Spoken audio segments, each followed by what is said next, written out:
Carmen. I'm Sophia's little sister. Today I'm with my mum who's a calligrapher. Hi! And we are going to show you how to make Easter cards. Easter cards. Yeah, it's still the Easter holidays, even though it feels like we've been on holiday for a long time. So let's begin. Okay. So we're going to get our paper out.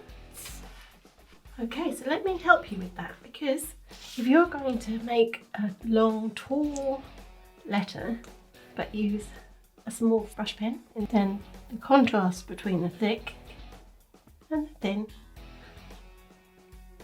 isn't going to notice nearly as much as if you were to grab a big brush pen.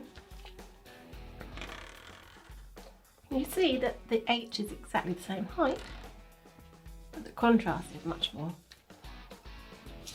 With the P, you're right that that's a downstroke, then it goes up. You can't go around this way, we're pushing upwards for the thick, which is alright with a brush, but try doing that with a nib and you'll struggle.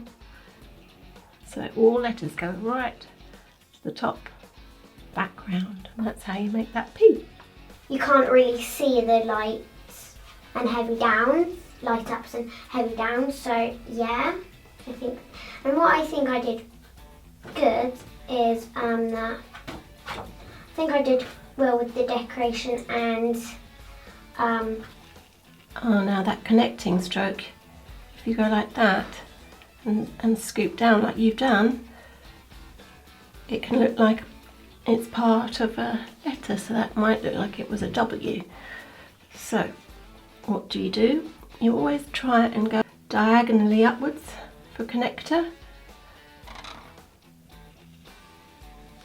And don't forget, push, push, push when you go down.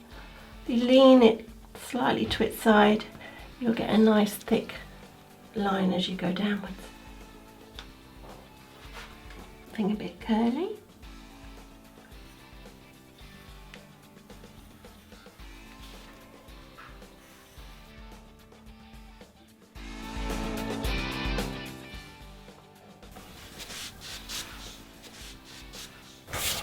the thick and fins aren't as great because the pen's not flexible enough.